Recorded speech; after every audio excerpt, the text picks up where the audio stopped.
Hello' everyone, কি খবৰ? আশা কৰোঁ সকলো ভালে আছে। বিহুৰ মিনি ব্লগ আজিহে লৈ আহিছোঁ।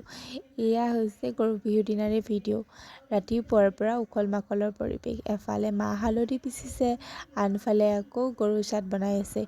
আৰু এইফালে আমাৰ পোৱালীকেইটাই গৰু গা ধুৱাব লৈছে। কম যিহেতু গৰু, সেইকাৰণে ঘৰতে ভালকৈ ধুৱাই তাৰ পাছতে নদীলৈ নিব। আৰু এতিয়া মাছ এটাও আনিছিলে, সেয়া বাচিব লৈছে। মই ওচৰতে ৰৈ চাই আছোঁ। আৰু এয়া আমাৰ বাইদেৱে বোলে বিহু নাচিব যাব, জেতুকা লৈ আছে। এখন হাতত ল'লে, আকৌ আনখন হাতত লৈ আছে। তাৰপাছত মোৰ অলপমান কাম আছিলে, সেইবোৰ কৰি মেলি একেবাৰে ফ্ৰেছ হৈ আহিছোঁ। আৰু এতিয়া এইক উলিয়াই দিলোঁ।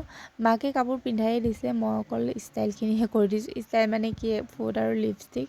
তাৰপাছত এয়া অলপমান মোৰ ভিডিঅ' বনাব লগা আছিলে, সেইখিনিও কৰিলোঁ। কৰি লৈ আবেলি টাইমত পিঠা খুন্দিলোঁ, যিহেতু কেঁচা পিঠাগুড়ি খুৱাই ন গৰুক আজি। আৰু সেয়া কৰি 100 এবিধ শাকো বুটলা হ'ল। আৰু একেবাৰে সন্ধিয়ালৈ এয়া পিঠা পুৰিলোঁ। বাৰু নেক্সট এটা ভিডিঅ'ত আকৌ লগ পাম, বাই বাই।